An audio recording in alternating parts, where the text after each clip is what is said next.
Apologize for the delay. We're on now. MC's he'll be here in a minute. Oh, he's here. You there? You want to say something?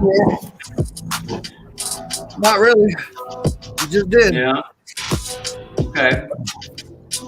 Well, I guess we have to do it like we do, Tom. Oh yeah. Here it comes. Here it comes. That'd be nice if y'all right. did. Y'all want to bounce? That could be infamous. What's up, y'all? DedBeatz style. Oh. Wow. That was cute. My sons were trying to step up a little bit. Well, we better. Come on, Tom.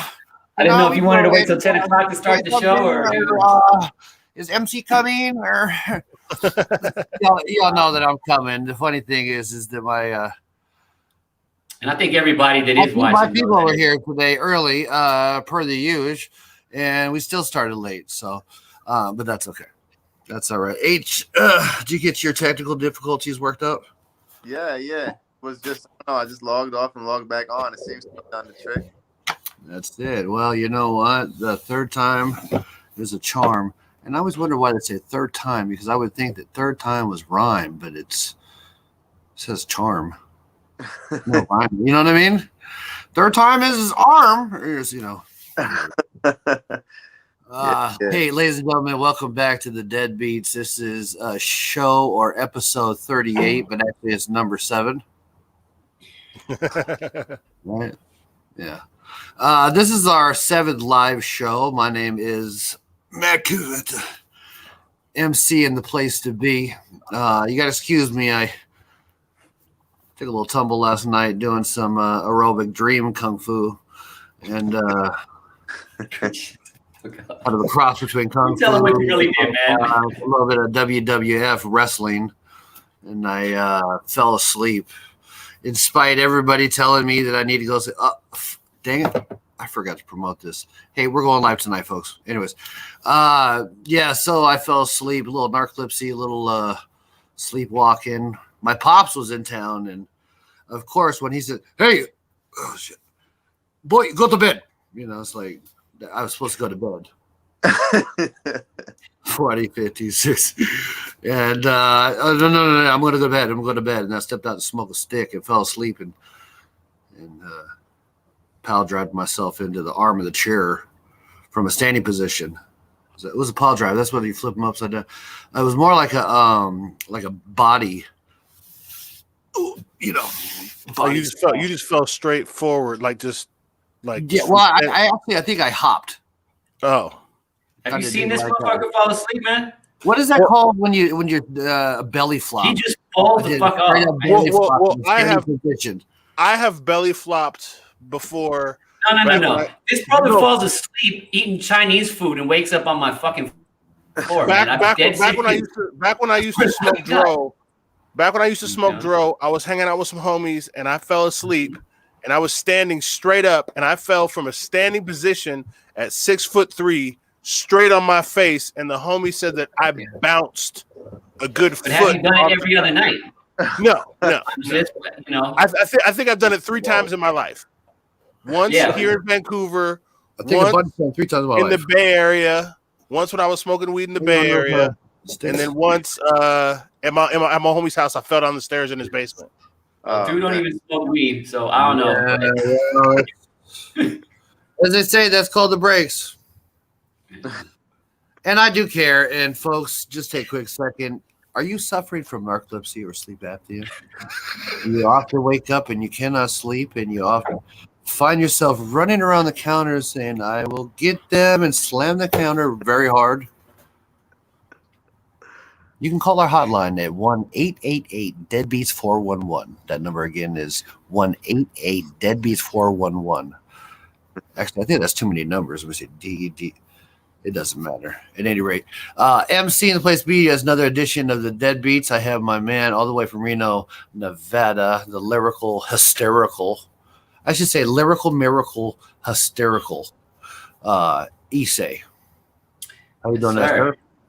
Doing all right. Doing okay. Glad you're doing all right. Reno's good.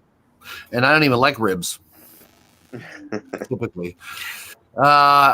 It's good to see you, brother. And my main man, he's kind of like my main dish. He's the producer of the joint, kind of a wise ass. I love that wise guy. One of the wisest of them all. Wise guy, 360 from Vancouver, Washington. How you doing, big brother? Good, man. Good. You know, man, just marinating and contemplating. It's I know that. same old, same old. Maintaining, still remaining. Main. Mine. That's right. And then also I have hip hop, a legend. That was funny. A legend. Oh, he's Don't around. laugh at our guests. I know of it. Fuck was that? I'm the alleged. Don't get it twisted. I understand. One of our staples of the hip hop community, originally from Boston, and came out here to the Pacific Northwest, Seattle specifically, got rooted into the Central District area, and definitely made a name for himself. Sensimilia, right? Did I say that correctly? Yeah. Okay. And Native Tribe. Say it. Give it to me. Yeah. Tribal Productions, right? I was lonesome. Without further ado, a friend of mine, hopefully a friend of yours here shortly. The freestyle champion of 2008, 9, 10, 11, and 12. That's right. And I might have missed a few, probably 1 through 15. That's right. The incredible H-Bomb. How you doing, sir? Thank you, Matt. If I was doing any better, I'd be scared to death, man. I know that's right. And I'm scared right now. So that's wild. We got anxiety. It's crazy. Man, fantastic, man. Well, we have a fantastic show for you, listeners out there, or you watchers watching tonight. How many views people we have watching tonight? I know that we had about 6,200 at 7:20. No, 7:45. Let me see. I'm sorry. At 9:20. What time is it now? It is 9:17. 9:17. Okay, so nobody showed up yet. Yeah, well, it is. There's a damn UFC fight tonight. Oh, well, that's what did I just say? There were 62 viewers at 9:20, and so that means the fight's gonna be over soon. Everybody takes a quick sneak peek at 9:20, and then they come back, right? So, anyways, to the fight, but then they'll be back again at like 9:38. So, all right, we're gonna take a quick break. We're here with H-Bomb, the boys in the house, and tonight's show's about hip hop over 40. So you think you're an MC, and we're gonna get into it about what hip hop used to be in the early 90s. H-Bomb's take on how he got started on hip hop and what he thinks about today's hip hop music. That's right.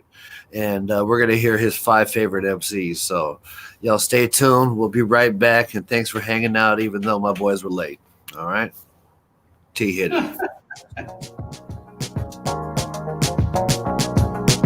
That's right. Every Saturday night at 9, between 9 and 9:15, y'all.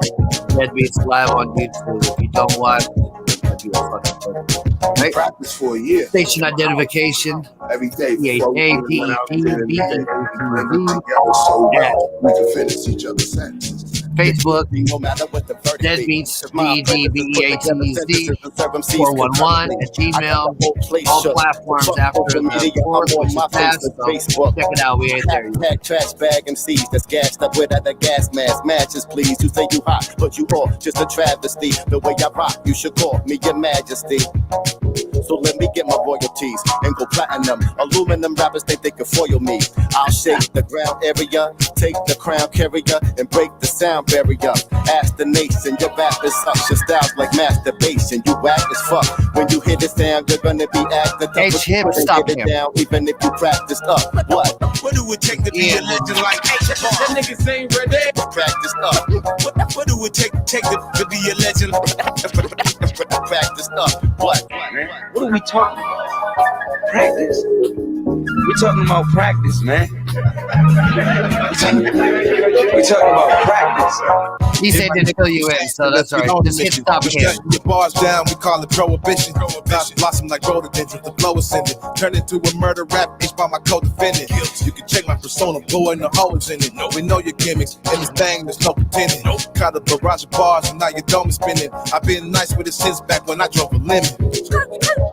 And I was known for pimping. Bro in prison, he showed a nigga to know the system. Upon all of my people, I will bestow the ism. While H-Bomb will rock the nation like Hovis will. What do it take to be a legend like Vitamins? That niggas ain't ready. Practice up.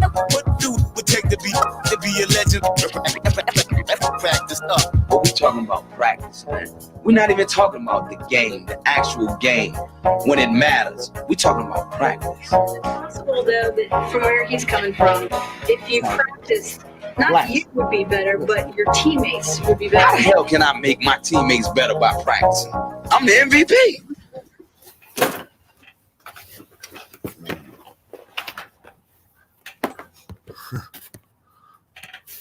All right, they're back.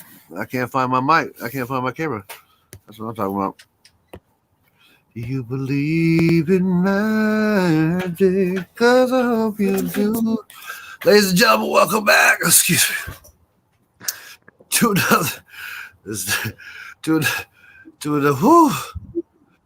another edition of the DedBeatz. This is episode 566. That's right. Everybody's been giving me shit about not having any hair, so now I'm growing my hair. As you can see, I have an incredible widow's peak. My name is MC in the place to be. Decided to grow a mustache as well. And with me is not Issei from Reno, Nevada, is Wise Guy 360 and one of my closest friends, H-Bomb. Don't even really know what his real name is. I think he's just got lots of bombs in the back. Not with hate, but with hugs. Yo, was that Huggy Brown over there? No, he's a Huggy bomber. I was like, oh, he be bombing off fools with hugs. I was like, oh, what's up, H? My grandma not feeling well today. He'd be like, it's all right. I got H with me. She's like, oh, no, bomber hugger. You know, so anyways. Man, Ace, what's going on, bro? How you doing today, man? I'm good, man. I'm good. Happy to be here, man. How you guys doing? Man, All right. man we're good. Good. Yeah. Good. I'm so. Ian, welcome back. Welcome Thank back. you. Ladies and gentlemen. That is Issei. He is one of the stronger co-hosts that doesn't really do his job very well. Host Tarian, that is. Wise Guy 360 is our producer and juice maker. He produces the hottest juice on this planet. And H, you'll go ahead, you'll sample some of that a little bit later. I think you just sample a little bit there at the break. But man, what is happening in the world of H-Bomb right now, man? Go ahead, just give us just a quick 9-kid or whatever. Anything you want to do. The floor is yours, Senator. Man. Well, I'm just, taking care of the family, man. You know what I'm saying? I'm a family man, got kids. So, spending time with kids and playing with them. Doing music and stuff. I'll be doing music in my little own home studio that I have. So just kind of like coming up with ideas, you know what I'm saying? And, doing my 9-to-5 gig and trying to make ends meet. You know what I'm saying? Just some grown man shit, We all There know you that. go. Grown man shit. And so your phones typically shut off from like 7 in the morning to like 7 the next day type of stuff, like presidential answering services that like hold on real quick, Mr. Huggy Bear. Mr. Huggy B, would you like to take phone calls today? I don't know how this stuff really works too much because I'm not very responsible, so You're always on time. I am late. And I've gotten a lot later lately as I get older. Well, I don't know. It's kind of a mixed bag. I think there was it's not about me. Okay, I'm gonna stop right there. No, man, that's what's happening. So you moved from Boston. What age were you when you moved from Boston to Seattle, big brother? I was 13 years old, man. 13 years old. And, Really? Yeah, man. It was a big Fashionable age. big change because I was used to all the stuff. You got to think about it. That was like 1990, so there wasn't a lot of communication between the East and the West Coasts. In hip hop, like right before I moved out, I heard the West Coast hip hop that I heard was NWA, and I blew me away. You know what I mean? Okay. And then I heard Sir Mix-a-Lot. I didn't even know who he was really at first, and when I moved up here, that's when I realized, oh, this is what Sir Mix-a-Lot's from. You know what I mean? So it was that those are some of the two West Coast groups, artists that I had heard back then before I moved out here.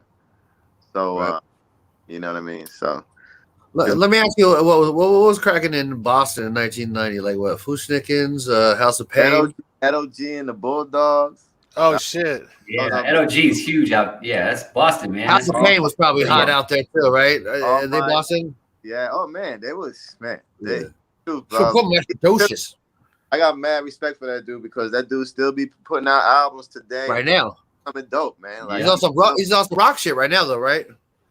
He's always kind of been on some rock shit, but I mean, yeah, he does different styles, but he still comes with the hip hop straight, hardcore hip hop, and then so back then we had this other crew was called the Almighty RSO, and you guys might know the main guy that kind of made it big, Benzino. He went and did his stores and then Love and Hip Hop and stuff like that. But back in the day, it was the Almighty RSO. They used to wear like Bruins jackets, which was our hockey team. They were all decked out in like yellow and black, and they looked like a straight up, clan and stuff. They were like a big. And then when Guru hails from Boston too. He used to call himself Keithy E. So he was like a big mentor, coming up, because I used to listen to him before he became Gangstar. He was like on the local music spotlight and stuff in Boston, kind of like how we do Rap Attack. Nasty Ness was doing Rap Attack here. We had a show like that in Boston on college radio called Dope Jams, and they would play like local music and stuff from Boston. So yeah, there's a lot of dope rappers from Boston. A lot of dope. That's what's up. Where did YBT come out of? Young Black Teenagers. Yeah, were they? They were New Pass Jersey. the bottle and twist the cap. Yeah, I know it's not funny. I think a lot of those groups like the real out there was like Boston, Boston. From Boston, New Edition. A lot of groups. Yeah, Boston. Yo, it's on that Good Vibrations, right? Good Vibrations. Dog, man. But yeah, I mean, he came from Boston too. New Kids on the Block, New Edition. A lot of new people. MC, unmute your mic. MC. Yeah, unmute your fucking mic, man. Wake the fuck up. Sorry. No, I was actually meditating. I was doing Hamana. That is not for this type of show. Anyways, thank you. So let's do a quick trivia, Bostonian trivia. All right. And I was giving a shameless plug to Bostonian, the Wahlburger Burgers, Hip Hop Burger Talk. Check it out on all platforms. If you love to eat delicious burgers, we'll talk about hip hop. Check it out. Who was the gentleman in the beginning of the movie Sixth Sense that was naked and inside of Bruce Willis's house, crying, saying, "You did this to me"? I don't know, bro. I don't know who that was. Well, we're gonna think about it. We're gonna come back to it. Write that on your driver's license or some shit. Come out here. Well, it's gonna blow your mind because you're gonna be like, "Oh, you know what I'm talking about?" Sixth Sense, the movie Sixth Sense, Bruce Willis. Man, I wanted to.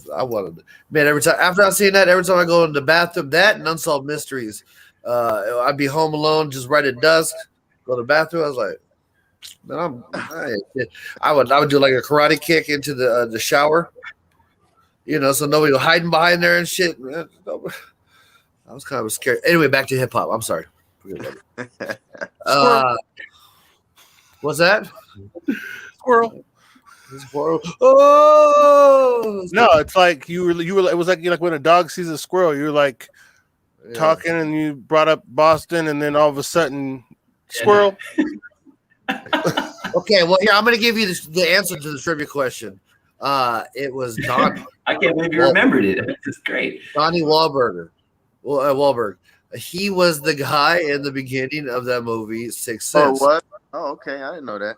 Right? Because he comes back at the end. You know, they go through it. It comes back 360. Wise guy. Yeah, unbelievable. He lost a bunch of weight and doing his thing. So, well, that's great. So, yeah, you're 13. What impressible time. It's kind of ironic that all three of us met, or us two. I guess three of us together. We met at around that time. Well, at least we connected with Ian or Issei or Malachi. What? Yeah, we met Issei. We met Issei around 13. Me and UMC, we met in fifth grade. Okay. Yeah, that's right. We were about 9, 10. But I can't understand. I get so confused with the names. But yeah, what impressible A. So you come out here. You like your fucking hair, man. I don't know, like white or black. Like you like Michael Jackson hair or some shit. I'm sorry. I want to really laugh. Say again. No, your hair, man. Like what's going? Turn to the side again. Like I never seen white. Wow, that shit. Oh, it's all gray. It's like camouflage. That nice part.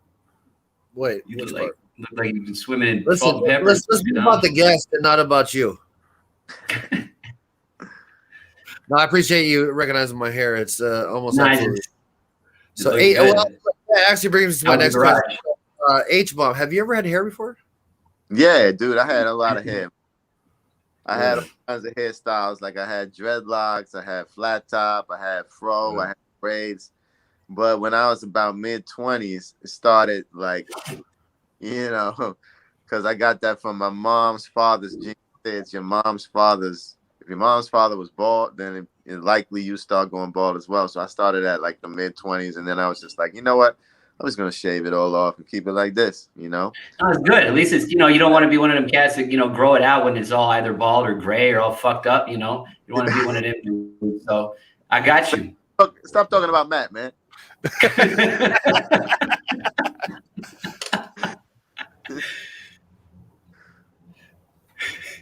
Dude, we can't even hear his ass. Look. I'm just playing with y'all, you son of a bitch. But that's all right. And at that right there, I think we're gonna take a quick break because I'm tired of hearing this guy chatter in my ear. So, what I want to do is when we get back, I want to hear how you infiltrated the hip hop community, how you penetrated, and how you contributed to the hip hop community. Also, Ian is actually going to get dunked in the dunk tank today.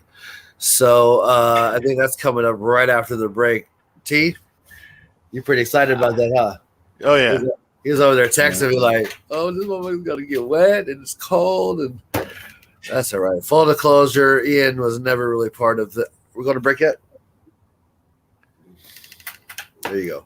We'll be right back. Check it out. DedBeatz live. Zebra. All right.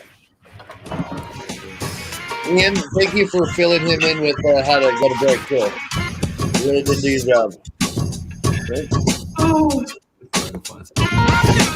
Sorry about that. Shameless plug, y'all. DedBeatz on Facebook, Instagram.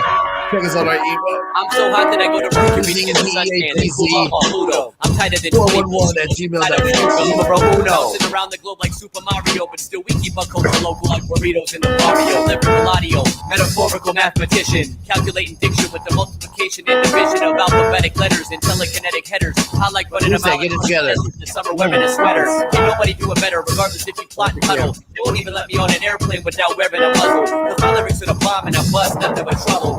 In the sky and leave cities in rubble. I once busted a nut in a rhyme at the same time that came out with a rip that started with, oh yeah, you counterfeit fake, outdated like mixtapes. While my CDs are hotter than smoking a BD in Tahiti and a sauna wearing boots in a 3-piece suit. Everywhere I walk, it's like danger walking along with me.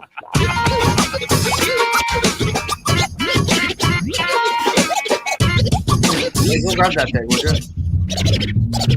Here we go. Okay.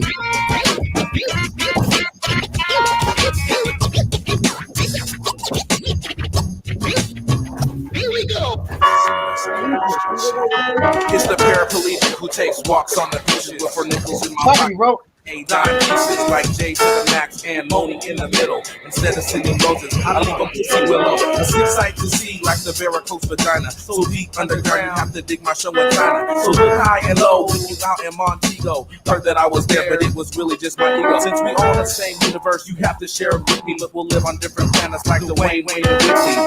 Believe it or not, or you can leave it up to Ripley. Your style's so chewy, that's why we call you Ripley. So now that you're mad and wanna send out your henchman, I'll place 2 calls to Mr. Belvedere and Vincent to clean up your act and all competition. And I could have been your daddy if I didn't stop at kissing.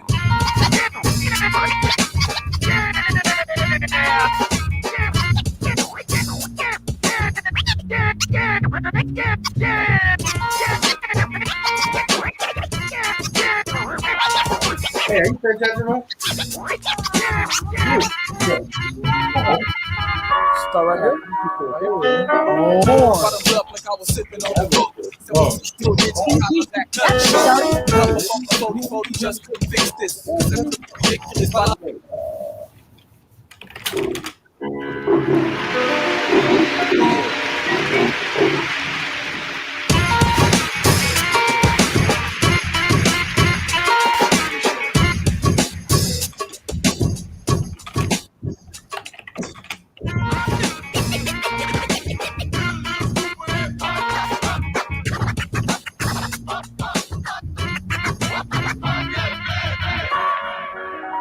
I'm so hot that I can breathe suntan, they cool off on Pluto. I'm tighter than 20 sumos inside of a Yugo. Numero uno. Bouncing around the globe like Super Mario, but still we keep our culture local like burritos in the barrio. Lyrical audio, metaphorical mathematician, calculating diction with the multiplication and division of alphabetic letters and telekinetic headers. I like running a mile across the desert this summer wearing a sweater. Can't nobody do it better, regardless if you plot and huddle. They won't even let me on an airplane without wearing a muzzle. My lyrics in a bomb and a bust, nothing but trouble that explodes in the cities and rubble. I was busted and not in rhyme.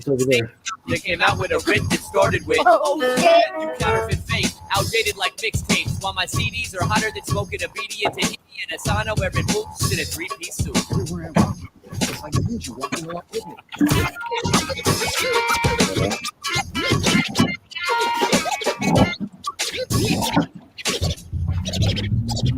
Here we go.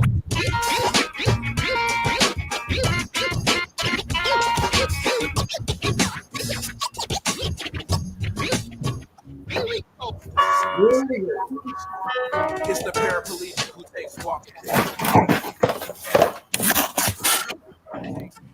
I pressed my mic like 14 times, but that's all right. I am the invisible man behind the curtain, known as the MC. There we go. You know what it is? I won't show you, but my fingers are just smashed on. It's from working out in the cold. Look at those things. You know, it's crazy. It's the first year this ever happened, but welcome back to the DedBeatz. I'm MC in the place to be, here with Issei, the foreskin. I have Wise Guy 360 and my homeboy H-Bomb. Mr. Hugs. I wish I could give you a hug right now. I do. I miss you.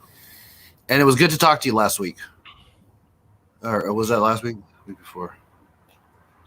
I think it was 2 weeks ago. Actually, H, you and I have been talking. We've been talking every week, haven't we? Sorry, man. He's a little butthurt that, you know, you haven't called back. Oh, that's right. Score.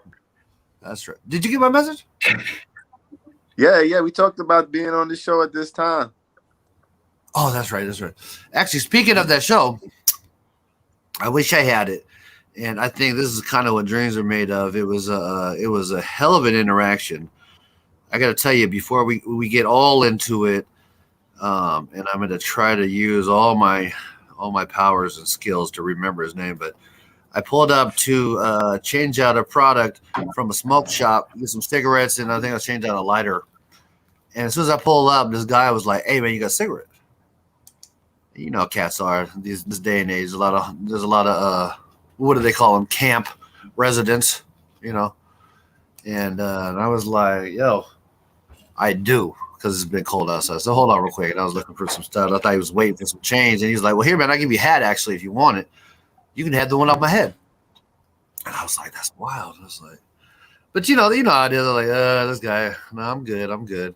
Because I turned around and look, and my man was just fully exposed. Not genital, but just you could just see. Kind of remind me of some 11 color stuff. Just had by his bags, and it was cold. You know, they're coming out his shorts, his pants, and his shoes, and it's all right. But now it kind of touched me a little bit because my man is I don't think I'm any philanthropist or any saint, but I care about people, human condition, regardless. And so I look out, my man actually had like 8 hats, and he was like trying to clean one off and give me one. Right? It's like, man, just pick whatever you want. That's all right. No, I'm good though, man. Actually, it's not my size.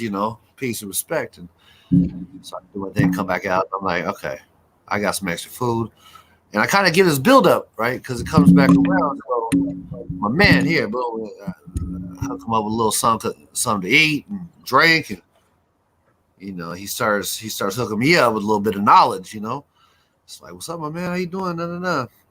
And he's like, good, man. I said, where you from? Because you never want to see, what brought you out here? He says from Houston. So we're sitting there, and he's like, I was like, man, you been working? And he's like, well, you have a hardship? He's like, no, actually, man, I'm a B-boy. Hit me. And I was like, B-boy. I was like, oh. He's like, yeah, man, I go by like G1 or something. Name might be off a little bit. And I'm heartbroken because I actually, let's get it clear, I'm not no snitch, and I'm not always carrying a recorder with me where I go. But actually, there's a situation, I had my recorder in the car because I record my rhymes and thoughts sometimes. I record, and the cat's from Houston, and then he starts bringing up names because he starts bringing up old school names. He's like, Tribal Production and Cotton and he knew Kamikaze, and then he knew H-Bomb. Wow. And I was like, wow, yeah, man. I was like, actually, I just seen this guy on the, like on the FaceTime phone call. And man, I'm heartbroken though, because it's one of those things. I needed some more memory, or I was just editing and I couldn't bring it back. It's like it was accidentally deleted. I was like, nah, because I was gonna play it for Issei. And I just couldn't believe I'd done it. But I wanted to share that story with you. And I think Pete. Yeah, what's in there? A guy by the name of Pete. Was there somebody in tribal that came out from like Texas or something? I'm trying to think. I'm not quite sure. Yeah. There was a couple members that came from other places, but I can't really exactly remember where they came. Most of us, except for me, and I think, most of them, was originally from, born and raised in Seattle. Vitamin D, he came from L.A. His side of the family came from L.A. when he was much younger. What was his name? They came from L.A. Vitamin D came from L.A., but that was like it. Yeah, because they're quite a bit younger than you, right? No, we're about to. I mean, he's like a year or two older than me. Yeah. Oh, older. Okay, sure, yeah. But at any rate, think about that. That's sorry to cut you off there. Go ahead. Yeah, I don't know. See, so he said he was a B-boy. Said he was a B-boy. Him and his brother, his family, they be breakdancing. Mainly his brother, I guess. Him and his brother had a thing going on. They both came out. Like, were they part of a crew or something? Yeah, that's the funny thing. I mean, it's he seemed like he was completely clear, right? Mm-hmm. Like, he was almost like clairvoyant. Like that was his destiny right now. It's where he needed to be, And I said, you know what I'm saying? It's kind of like some calm shit, some kamikaze. Can we talk to H-Bomb now? I'm just wondering. Are you frozen? Who? Issei. No, me and Issei are just sitting here listening to your story. Listening to your fucking story that just goes on. I think it's good. You should listen to the fucking story. Tom has my mic down. Yeah, serious show, We're real serious on here. Does it sound good, Tom? All right, wise guy. I'm sorry. How's my tom-toms? They good? Yeah. The lower ones? Okay. Do you got Issei muted for the most part? Okay, good. Here, release the mute button and go ahead and let Issei talk some awkward conversation. Go ahead. Go. I'm good, man. I'm just listening to you. Love that story. Oh, I'm just Love the length playing, of it. man. That's good. Yeah. Oh, by the way, if you didn't know, you're back with the DedBeatz. It's me, the wisest guy of them all, and H-Bomb. And Issei, I'm sorry. Shit. But my ribs, I was frozen. So go ahead. Issei, got a couple questions for you, H, but it's really good to have you here and back with us. I appreciate you accepting our offer to come back. I think I'm gonna have to go strangle somebody real quick. Go ahead, Issei. So you move out here, and then who were the people in Tribal that because when you guys came out, I mean, there wasn't you guys were like the first like crew that came out like in the 90s. Like I remember, Ness back in the days with his show, but you guys came out with something that was different, man. There wasn't a lot of people doing that, like how did that all come together? Look at this. Yeah, well, basically, I came out. I just go this. I met up with the first person I met up with was right down to me was Jake One, and at that time Jake One called himself Young D, and so I called myself K Swift. H-Bomb yet. I thought the name K Swift was cool and stuff, and so because my last name's Colonji, so I was going with like K Swift, something like that. And, I thought it was cool, but the name didn't last. But Young D and me, yeah. So we used to just rap on instrumentals on like pause and record. You know what I mean? The home theater system in his dad's basement and shit, like rhyming. All kinds of that we weren't doing, like all types. That stop, that pause and stop would just catch the rhythm a little bit, right? So you could rhyme in between, like. Mm-hmm. And he was trying to like scratch on his, those little those stereo towers. That's like a tape player and then a record player on top. He's trying to, that's how humble beginning. The needle was like kind of tilted. Yeah. And that's what we would do, man. And then we would listen to Rap Attack every Sunday. Nasty Ness, Shockmaster Glenn Boyd, and we used to just dream like one day, man, we're gonna be on that station, man. One day, we're gonna get our song played on that station. We gotta make a song first, though. Shit, we gotta make a song first. 100 tapes and shit, and no songs. So, but what ended up happening was later on that year. Jake One ended up moving way north, like to Mount Lake Terrace, to stay with his mom.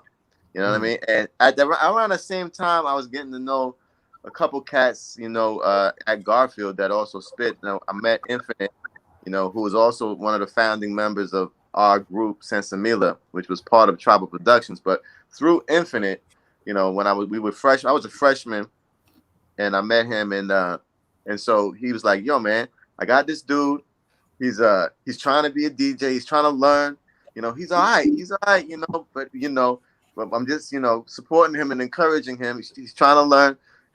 His name's Barry. You know what I'm saying? So come over after school. Gonna go over to his house, and then it was really him that was like, we're gonna make this group. And so I go over to Barry's house after school, and it's Topspin. You know what I'm saying? But back then we don't have our names yet. Infinite is not Infinite. I'm not H-Bomb. I'm K Swift. I'm gonna rock that name to the death, right?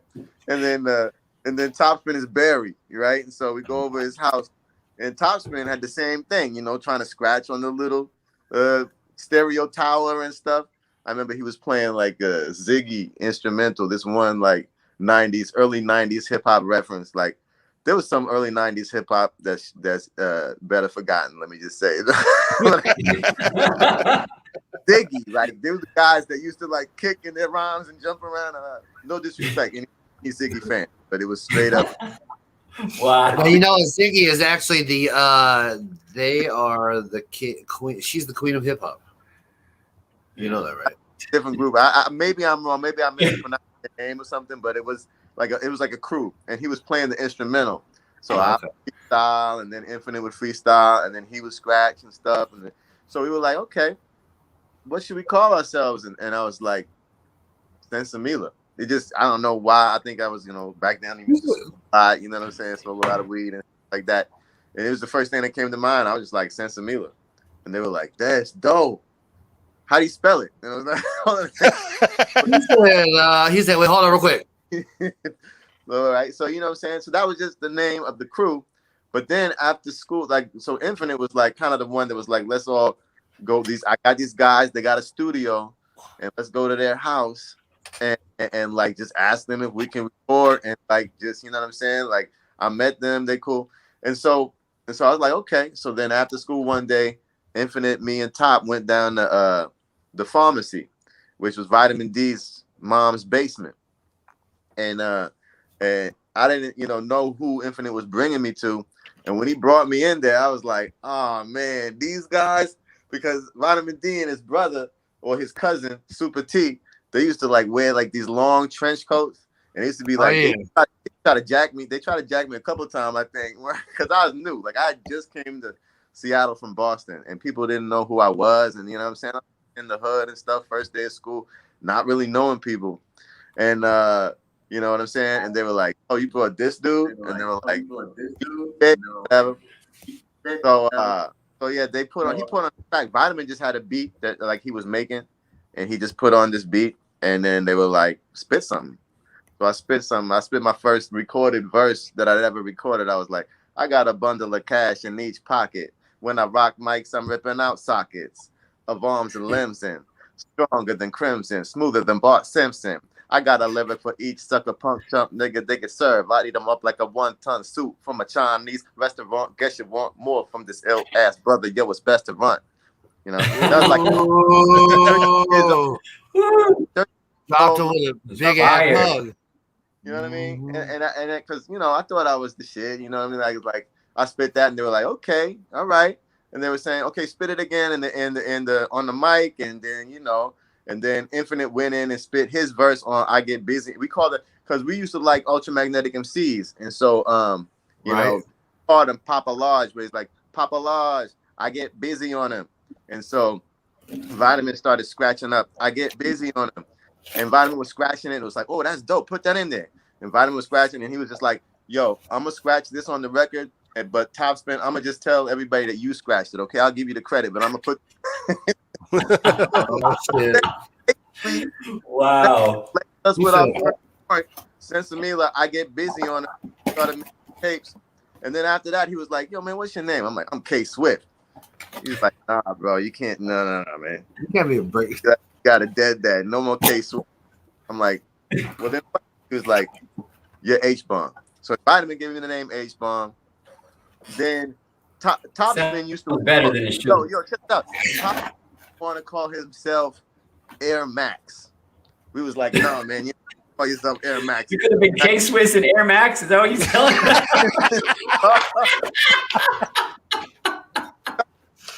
Right? Like, dude, store. Yo, what year was that? H? That was like 91 going into 91. You know, that school year, 90-91. Right. Okay. Francis, because Francis' name, Infinite's name is Emmanuel Francis Onan. Dude, I thought my name was whack. He used to call himself EF Effecto. What did he? He used to call himself EF Effecto. I was like, can't be EF Effecto, bro. So basically, Vitamin gave me the name H-Bomb. Topspin made up the name Topspin, and we were like, that's dope because he plays tennis and he also DJs, and it involves Topspin. Like, okay, we go with that. It's better than Air Max. And then EF Effecto for a long time was just Francis. We're like, nah, not EF Effecto. But then he came into being Infinite. He like, after a couple of months, he came with the name Infinite. And so that Vitamin and them, they were already, Vitamin and B Self were already the Ghetto Children. But the Ghetto Children was really Vitamin and B Self and DJ Capabilities, Dan. But then the Ghetto Children was interesting because Ghetto Children was the only group that had like 28 unofficial members. Like everywhere they went, they were just like a clan. It was like, who's in the Ghetto Children? I don't know. Like, we knew it was B Self and DJ Capability. But every time performance. Like they had half the school on stage with them and shit. It was like, who is really into Ghetto Children?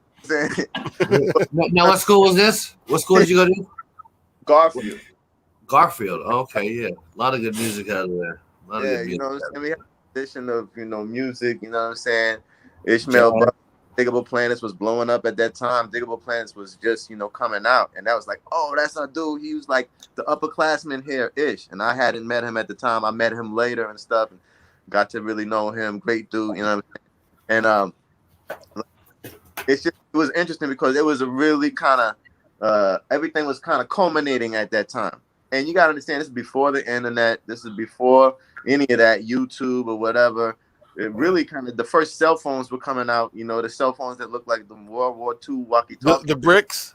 Yeah, you know what I mean? If you were one of those, you were balling, like you were walking around the hall with a big-ass cell phone in your back pocket. People were like, ooh, hey, man. Yeah, like, hey, B, I use that real quick. That dude's rich. You know what I mean? Yeah, right. Page me, dog. Page me. You know? And we used to jack equipment, you know what I'm saying, from like the school. We used to be like, after the assemblies and stuff, me and Infinite used to be like, you go get mics, I'll go get this little these mic cords and mixer. And we used to just bring it back to Vitamin's crib, you know, like whatever equipment that we need. We used to just contribute and we build the studio that way, you know what I mean? Like Vitamin had already like he was already building his own studio, but we was trying to like get good and, you know, trying to like stole everything. You know what I'm saying? We're little kids, man. We're like 13, 14 years old. We don't got jobs, you know what I'm saying? Like I was some of my boys were selling crack and stuff, and I didn't want to go that route. Like I would walk with them to school while they were doing it, like kind of look out or whatever. But I knew like I didn't want to really go that way. And I was like, you know, I was the MC. I was somebody that I was passionate about MCing. I didn't really have a chance to. Hey, man, I'm just fucking with you, man. You can steal whatever you want, man. You can go jack some shit right now. I'm all good, dog. I still love you. So, bro. No, hey, man, what's behind that wall over there, real quick? Can you just let see what's behind the white over there? What's that big sheet? Oh, here?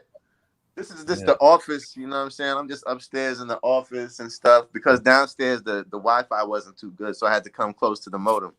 But yeah, I mean, to me, basically, it came out of Garfield High School. That's really where we all kind of got together in Garfield High School. You had the Ghetto Children, Vitamin D, and B-Self. And B-Self was just like, he was like this oracle, man. We were just like amazed by B-Self because you got to understand B-Self's presence back in the days. He was like one of the Jungle Brothers or something. You know what I'm saying? He looked like one of the X-Clans or something. You know what I mean? Like the dude had like dreads, like all in different like braids, and he was rocking like the red, black, and green. And he would just spit a verse on the bus. You know what I'm saying? To like the people would just be like amazed. And his verses and stuff, it wasn't all like just, you know, how MCs normally braggadocio verses. He'd break down subjects and concepts so deep that people would just be like, yeah, B-Stuff was kind of like everybody looked up to him, like our bigger brother, as far as the MC, especially with the MC side of things. And then Vitamin was like more so the person that people looked up to in terms of production, scratching and stuff like that. But he was still a dope MC, still is a dope MC. Like, you know, it was just all the elements of, you know, hip hop, you know, kind of converged. And we would just, you know, every day after school, we would just be going to the studio recording. It became sort of like a competition between, some of the members of Tribal. Like if Infinite did a solo cut that was dope, then I was like, shit, man, I got to outdo him. You know what I'm saying? I got to do this. Even though we were in the same group, it was like a healthy competition. And that's all we did, man, for years, man. Like, you know what I'm saying? Like every day just recording and trying to master our craft. And so we had tapes. We were making like tapes at Pro Tape, and we would make copies. The first one was called Untranslated Prescriptions. There was a lot of demos and stuff before then, but the first tape that we made as like a collaborative Tribal Productions was Untranslated Prescriptions. There was the Ghetto Children. There was me, Infinite, and Tospin. There was also Fat Mob, which is poetry, Mike Patterson, E-Rec, and D Unique. And Fat Mob's whole thing was it was all about, you know what I'm saying, pussy, hips, ass, titty. That's what the acronym stands for. I found that 14 Fathoms Deep CD a couple weeks ago. I got that shit. It's like brand new. You got tell us about that when we come back, man. I want to hear about this shit when we come back. Yeah, definitely, man. Absolutely. Yeah. You ought to check it out. The DedBeatz Saturday night, 9 p.m. Maybe 9:20, 9:15. We're going to wrap the show up here in a little bit. We're here with H-Bomb, the incredible, headable, gettable MC in the place to be. Check it out. I am. Get some coffee, man. You all right? That's right. No, I'm good. I was kind of knocking out. I forgot where we were at. We got Wise got 360 and H-Bomb. I'm just playing. My man. Yo, we'll be back. Thanks for checking us out. We'll see you in a minute. If you don't come back, you're going to be a deadbeat. All right?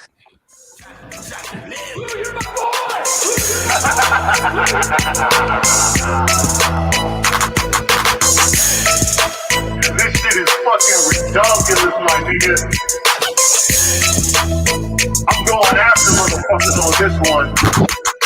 I'm really about to lift off you niggas, just a rip off of radio hit songs. You got me feeling pissed off. Photocopies of cats, so what's wrong with rap? Auto-tune crap, I'm bringing the real back. Bars do matter, pussy niggas take that. Tonight, don't forget to check us out on DedBeatz 411 at Gmail. DedBeatz, Instagram, Facebook. Holla at your boy. If you don't check us out on YouTube or sometime later, man, you a fucking deadbeat, son. Ready for this in your section. Mic resurrection, lyrical chin checking.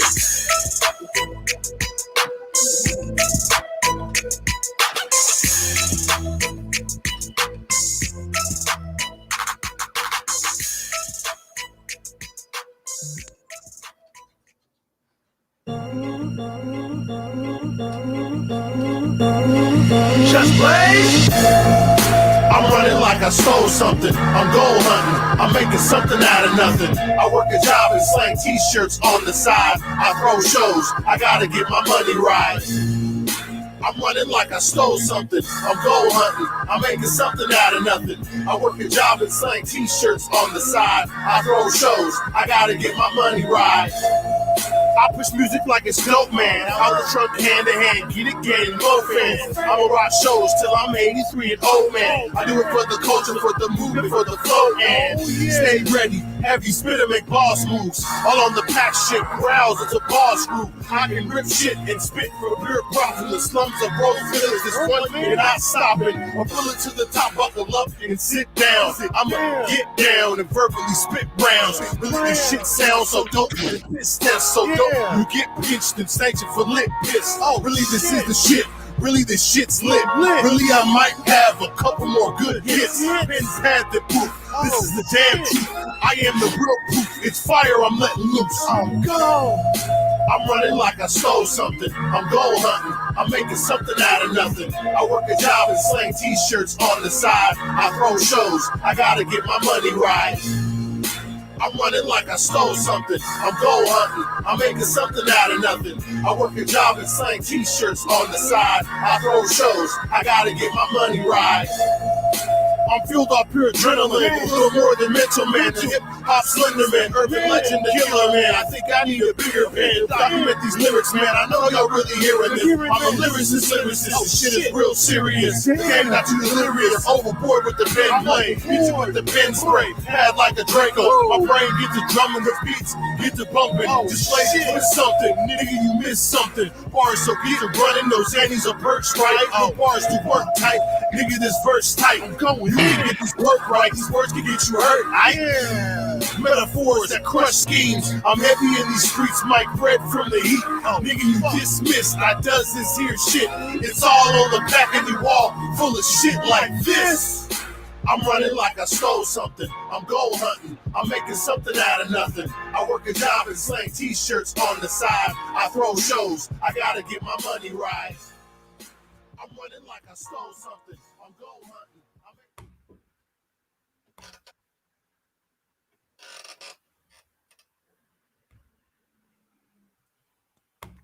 Unmute your mic, MC.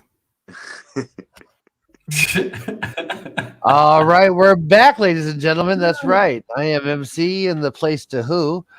and I'm hanging out here with Wise Guy, H Bomb, and my boo. How you say? Yo, Sorry.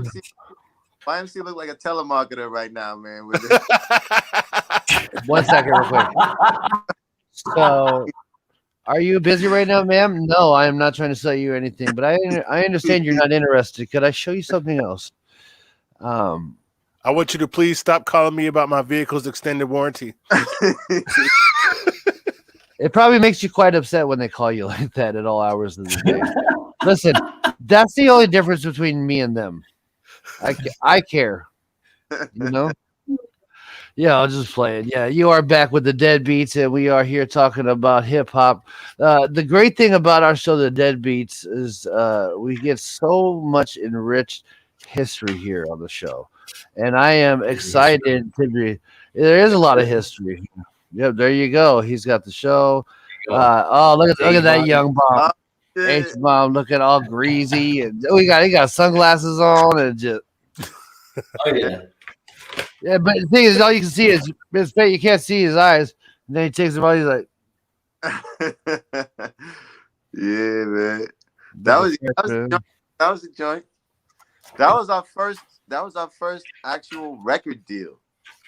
That's dope. Now, who'd you get your record deal with? What was It was with Loose Groove. It was like Pearl Jam, man. One of them guys that wanted to make a record label. He was I think he was one of the musicians with Pearl Jam or somebody, and he wanted to promote hip hop. You know what I'm saying? He wanted to. So he made this record label called Loose Groove, and he got all the dope hip hop acts in Seattle and put them on a compilation. That's right. What was that song you did again? Oh, you cut out. Measures. What was it again? The name of the song we did on Drastic that album, Measures. It I remember the song. That Topspin and I did. Yeah. So that was like later, as we started getting a little bit more established. We didn't know what we was doing, like in terms of the business side. We just only was like full 100% into the music and the performance side of things. You know what I mean? But we didn't really know like royalties and like how to properly, protect yourself in the business side, but it was interesting times, man. It was definitely fun, man. That's great. And then so the music it actually transformed. You went from doing compilations to having your crew, and then you started the freestyle battle, which is one of the big hierarchies in hip hop. And not everybody is a battling MC, but in your case, you're kind of a monster. You're kind of a beast. And I remember when we met, and I think we talked about this last time. Originally, I'm from Vancouver, Portland area, and I got tons of cousins here. I think they have somebody breaking into my home. My dog is going crazy. That's probably my freestyle senses. Like, all right, H, we here. Every time I come home, my cousin would always be my cheerleader, and pick me up from the train, and we just start smoking mad trees, and then they're playing all the right music, It's like, ooh, sticking on the picking it, I just getting my thing on. They're like, yeah, and then we stop, and they start getting out. They're like, come on, man. I was like, all right, where we go? But they're really adamant. They're like, man, fix your clothes, dog. Like, you got mustard on your shirt, just so now I'm feeling self-conscious. Like, what's up, man? And we walk in, and it's Nippon Con Theater, and it's a freestyle battle. And they like took me in. They already entered me and shit. Yeah, I was like, oh. It's different when you're ready to rhyme and just battle somebody that you kind of listen to style, because you have more of an opportunity to study them, That's what the music's about. That's what the freestyle battle is about. Can you still hear me? Yeah, I'm still here. Okay, yeah. And then at any rate, and everybody was there that day too. I think that was the first day we met. Vitamin was there. Remember that, man. Little Macklemore was there. I liked your style, man, that day, man, on the mic, man. It was funny. He was bringing it, man. It was like, it was a cool battle, man. It was nice. Yeah. Yeah, that was good. That was, I think that was the first time that we met. Yeah. And, but I know you took yours to another level, and I know Issei when he found his voice like a little fawn, like a little duckling. He became a bit of a. He was able to bring some of that mathematics and some of that my side wise guy fire because he's pretty. Hey man, I'm not gonna lie, man. I listened to them before. I've listened to H-Bomb before I met him, man. This CD right here, this is like probably my third fucking copy, man. Like the first couple just got lost, but I played the shit out of that CD, man. I bought that shit and I loved it. So I remember I met this dude in Bellingham, man, at that Far Side show. Came up to do a show, man, with you in the Paradigm, man. Thanks for having us, there, man. That was dope. Except I never forget the time I stepped on stage and I was like, "What's up, Wazoo?" I remember that shit. It was quiet, and then they were just like, "Boo!" You were like, "I know." I said, "What's up, Gazoo? Where you at, Gazoo?" I thought that was Wazoo. Wasn't Wazoo. I didn't know the difference, dude. I was hot. No, that's what's up. No, and I know Issei is really excited to have HSCDs. Why don't we talk a little bit about the battle scene? And I was gonna let Issei chime in because he actually he started to battle a little bit himself. What was that like, and how far did you go? I know you won a couple champions as well, right? Yeah, man. So I mean, I'd always been freestyling because freestyling is like the bedrock of and being an MC. Like it's your foundation because you gotta kind of like know how to, you know what I'm saying, freestyle to be able to then start to formulate your written rhymes and to, you know, to have a fluidity to your written rhymes. And so I'd always been freestyling. I think I'd been freestyling before I was even writing. So you know what I mean? Like, so it just came natural to me to, you know, to be able to freestyle. That's why I didn't really understand people that are like, I don't freestyle, but I write, but I don't, whatever. That's cool. Everybody has their own niche of what they do. But to me, it was just like secondhand nature because we would always do it with the crew. Like with Tribal, we would freestyle battle. We would You had to do that shit back then, man. You had to. We would crack on each other, basically just diss each other for fun all day. So that wasn't like you know, something that I had to, you know, learn how to do. Like we were doing that all the time. So, and this was not for like a organized battle or something. It was just us testing our skills out on each other, just like how boxers would spar with each other or whatever. We did that. So every once in a while, you would have like battles at the school or something, and it'll be like, oh, everybody come around and form a circle around you battle, or you have battles in the neighborhood or whatever. And it was just like I got to kind of, you know, get my respect from the different people in the neighborhood, different gangs and stuff like that. They knew I was not in a gang or whatever, but they were like, oh, that boy can, you know, he can rhyme his ass off. So absolutely, and that's definitely a very powerful weapon. Powerful tool to have, you know, because you could be accepted in both sides of the group. But the only problem is though with the gangsterism shit is you know, you got to be careful because a lot of cats want to rap and battle, and then you actually battle and you hurt their feelings because that's what you're supposed to do when you battle. Now it's a fight, you know, so you got to know how to fight as well. Like that, there was something that some people, you know, took offense or whatever, but I kind of always knew how to like switch it around because, you know what I'm saying, like being a battle is showing your skill is better than the other person's skill and being more witty, more clever, using impromptu type of stuff. And so, you know, you don't necessarily have to always come at somebody like you're gonna like bring physical harm to them or whatever. No, you're showing them to just, you know, dazzle the crowd and stuff, you know what I'm saying, with your abilities. So it didn't usually, you know, because they knew I'm not on the like banging type stuff or whatever. So, you know, but yeah, so after a while, I think it was the person that, you know, I started getting into battling. One of the people I got to say, give a big shout out to, you know, who kind of really pushed me to battle more was my boy Sam Chesno. Because before that, you know, I was just battling on the street and battling people randomly. But Sam Chesno was like, yo, man, I'm putting together this battle. You should join. It's called Brainstorm. And that was when he was putting together Brainstorm. I don't know if you guys remember Brainstorm 1. Oh, yeah. Brainstorm Absolutely. 3. There wasn't many, besides Scribble Jam, there wasn't really many like nationally, you know, national battles that happened every year. Like I don't think there was anything as big as Brainstorm aside from Scribble Jam, man. I think that back then, that was like the largest one. Scribble Jam was the biggest for a while, and then it was the biggest like national freestyle that they flocked to. But Brainstorm started getting followers and getting attention that people from all over the country started coming to Brainstorm. Yo, and everybody I talked to back then would say that shit was like the second largest. Like it loved coming there. Yeah, and Sam Chesno, my homie, is the guy kind of like the idea behind it to kind of like put it on and whatnot. So, because he used to throw shows out in the University District. I remember he used to bring like groups like Atmosphere and stuff, and he'd always have Tribal come rock and stuff like that. And then he started doing the battles. And so I was like, okay, let me go into this battle, because in the battle, it's much different than the way you see battles right now. It's like they got 64 MCs or something, right? And you go and you don't know who you're going to battle. They don't tell you, oh, H-Bomb, you're going to battle so-and-so so that you get all prepared and you write shit down. They don't tell you that. You just go to the battle. You don't know who you're going to battle. And they just play a beat. They play like 30 seconds or a minute of a beat. They just call you up right there. Like H-Bomb versus, Lil C or whatever. It's like the Final Four brackets. It's like exactly.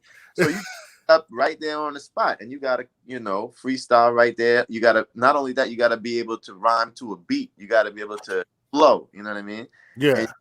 I don't never understand why they changed that format up, man. I like the format the way it was. I thought that shit was more original, and it really showed off skills. Yeah. Because if you don't rhyme to a beat, that's cool. The acapella style is cool or whatever, but nobody can really know if you're a real MC, if you can actually rhyme to a beat. You know what I mean? Or if you're just a poet. You know what I'm saying? Yeah. Or you do spoken word or some shit, right?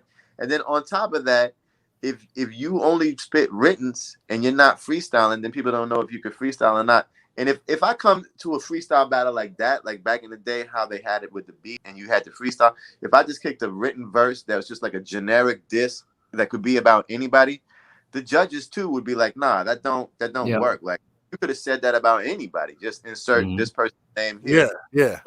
The judges was looking for like spontaneous type of lines that you couldn't have thought of before to really prove to them that you're freestyling.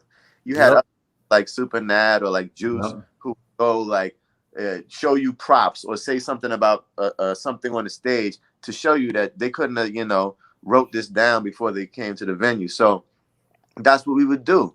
And I started just doing that, and I started doing really well and advancing. And then, it went to Scribble Jam. I won the regional finals, went to Scribble Jam. I placed in the finals there. You know what I'm saying? Got taken out by this kid from Australia who I totally underestimated, man. Justice. He ended up the thing. You know what I'm saying? But yeah, man, like it was fun, man. It got me flying around the country. They flew me around the country doing these things, making money, winning battles and stuff. Got to meet a lot of cool people from all over the country. I remember like it was a trip to me because the first time I met Iron Solomon was at Brainstorm. And I'm just, how MCs are before the battle. They're just kind of pacing around and they're looking at shit and they're thinking of stuff. And this white is like, yo, man, H-Bomb, I love your shit, man. I saw you on the last Brainstorm, man. Respect, da-da-da-da-da. I'm Iron Solomon. I'm like, okay, who is this dude? Well, thanks, man. Like, I didn't know he was about to battle.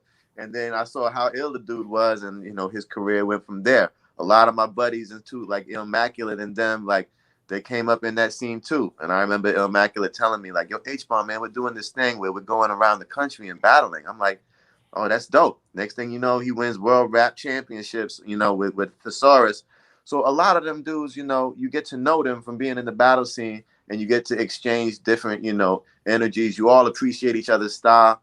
I met a lot of cats no can do. So yeah, man, I had a good run there for a minute. But yeah, battling. When they changed the format, though, I kind of I went with it for a while, with the whole grind time, and then going into the way they started doing it, like on Smack and stuff, which is cool. I remember that. They took away like the way it was with having the beat and having a freestyle. You could still freestyle or whatever, but you had these people like doing like months of research on you and stuff. Like, let me Google this dude and like write like 5. Yeah, it was different, man. I mean, it's totally different. No disrespect to that format of battle, because I like to watch it to this day. I still watch battles, and I still like a lot of my Oh favorite. yeah, but it's different. You wonder how many of these cats you could really throw in, a couple of turntables, a mic, and wonder what they could really do. Yeah. You really do. Well, You don't know. The preparation, like people preparing for like weeks, like writing battle, writing verses to go do a battle and stuff. But when it was a freestyle battle, you just go right there. It's like you prepared your whole life, so just go there and freestyle. You know what I mean? Mhm. Like that's spontaneity or whatever. And that's made the best man win. And I liked that form better. So I was also kind of shifting my music into a different kind of style. I was doing more so production. Like from having black hair to white hair and still wearing that shit like that. We tried to bring that format back here in Vancouver. Me and my manager, and we had this whole thing set up called Pay Style. It was going to be $20 to enter it, and the format is that the winner the grand prize was going to be like $2,000. We were going to put up $1,000, and the venue was going to put up $1,000. But all these younger MCs, nobody wanted to do it. We had 5 MCs signed up, and we needed 20. We needed 20 to make it work. Wow. And all these cats that talked all this big game, when it came down to doing it, nobody wanted to do it. Yeah, man. I think, man, I'd love to see another battle like that. In fact, I was thinking about it the other day, of organizing that type of a battle, because I think that'll really bring back that energy, because there's something to the spontaneity of that type of a freestyle battle. Not having actual music on the spot, you know what I mean?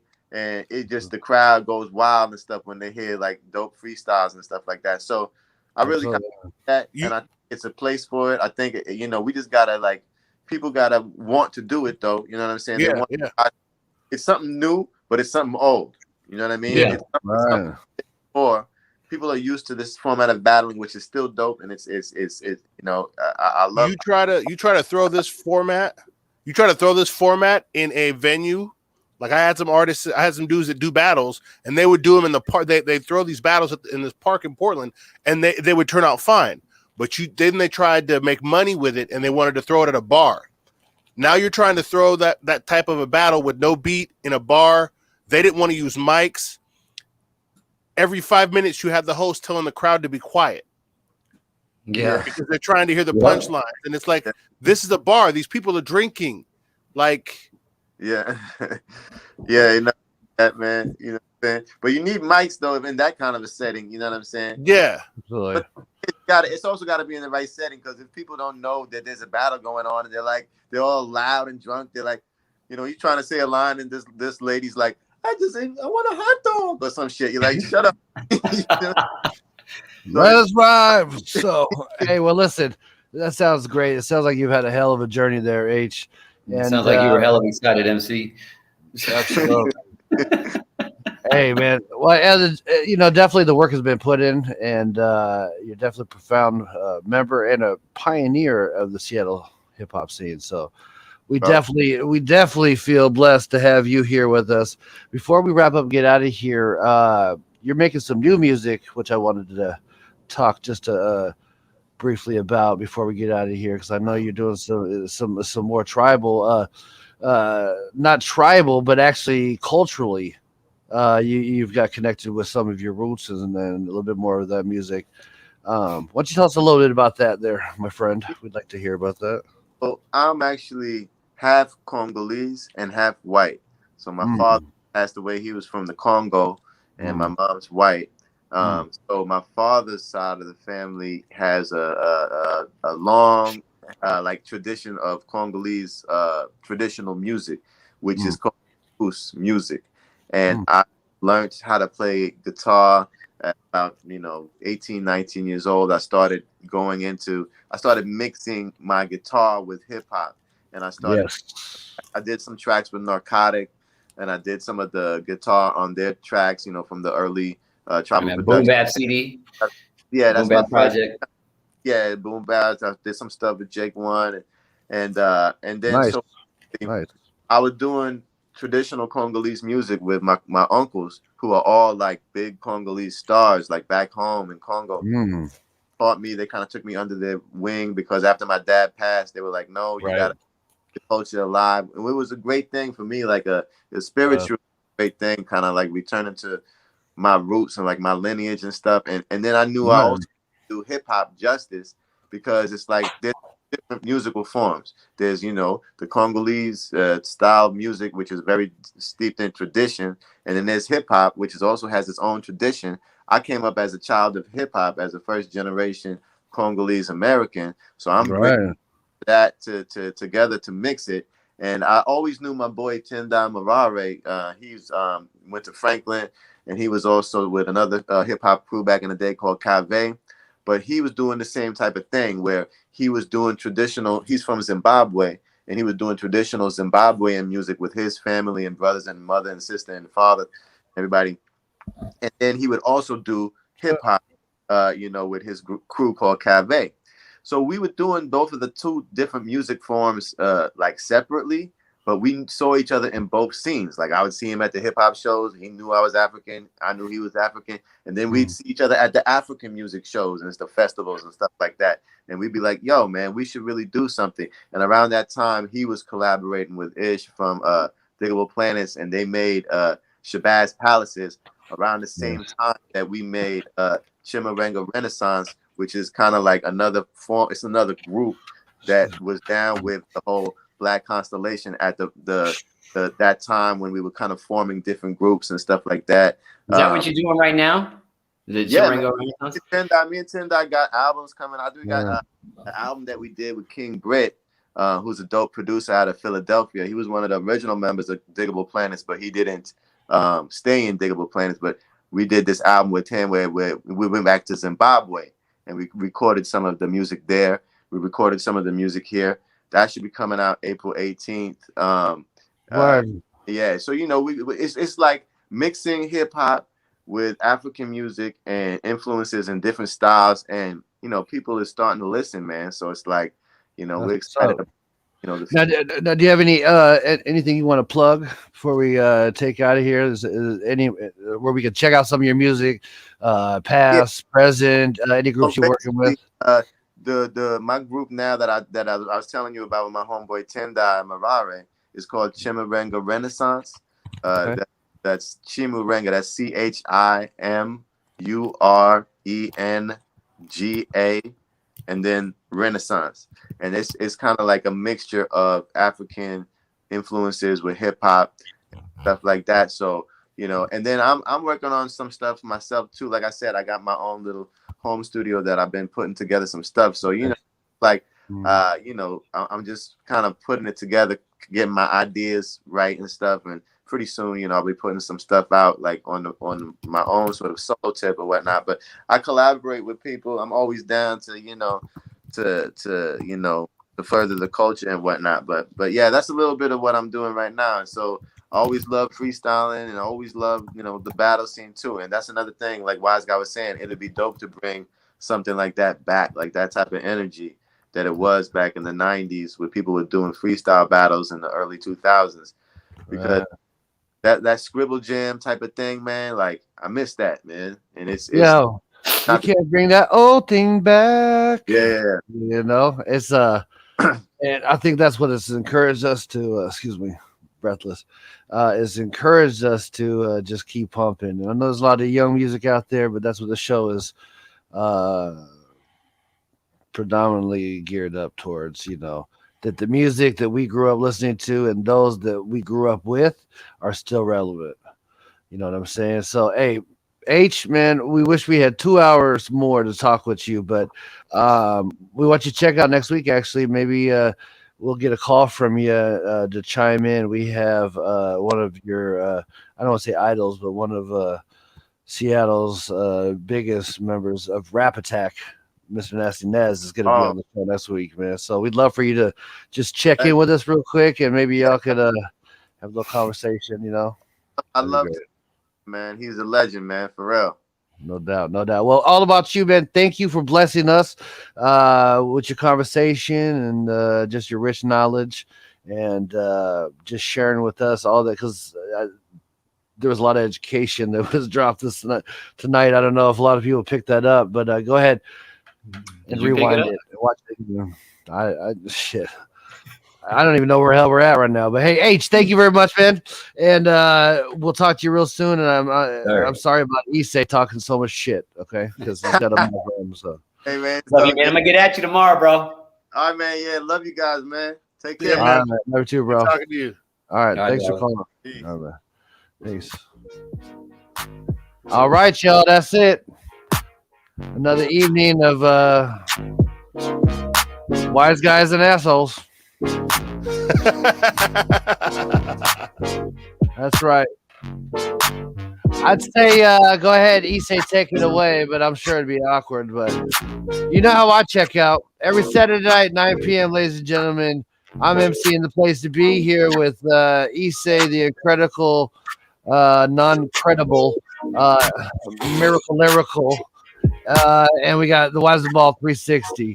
Check us out every Saturday night, 9 p.m. on YouTube, and Issei is going to give you the plug on how to find us. Find us on YouTube, DedBeatz at YouTube. There you go. YouTube.com. Catch us on Facebook. Catch a lot of motherfuckers with Matt's hair in the retirement room. There's lots of places. So have a good night. Peace, love, and chicken grease.